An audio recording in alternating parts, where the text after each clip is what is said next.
네, 베이징의 강민수 특파원이었습니다. 이번에는 도쿄로 가봅니다. 이승철 특파원, 아베 총리가 북미 정상회담과 관련해서 입장을 내놓았죠? 어떤 내용입니까?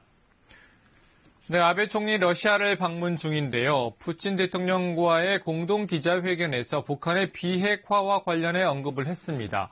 문재인 대통령과 김 위원장의 남북 정상회담 소식이 알려진 뒤에 나온 말입니다.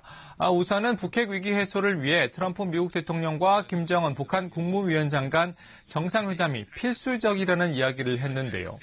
보통 트럼프 대통령의 뜻을 존중한다는 정도의 수동적 표현에 그치던 일본 정부로서는 상당히 진전된 표현으로 볼 수 있을 것 같습니다.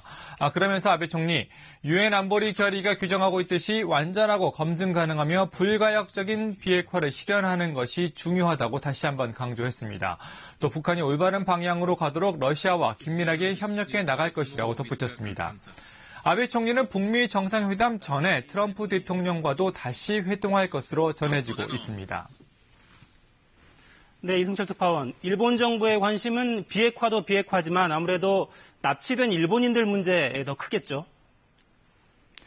그렇습니다. 일본 정부가 가장 신경 쓰고 있는 것은 역시 북한의 비핵화 과정에서 일본인 납치 문제가 포괄적으로 함께 해결돼야 한다는 부분인데요.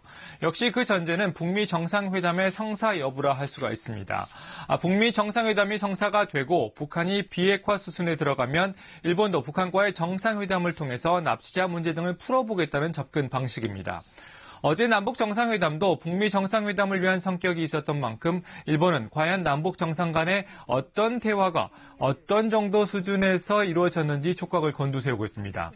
일본 정부는 문재인 대통령이 밝힌 남북 정상회담 내용을 기반해서 자세한 정보를 확보하기 위해 한국 정부와 협조에 나선 것으로 전해졌습니다. NHK는 문재인 대통령의 정상회담 결과 발표를 생중계로 전했습니다. 주요 신문들도 대부분 일면 톱 기사로 관련 내용을 다루고 있는데요.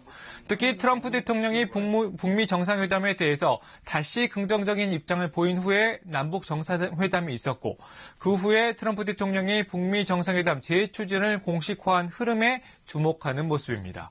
지금까지 도쿄에서 전해드렸습니다.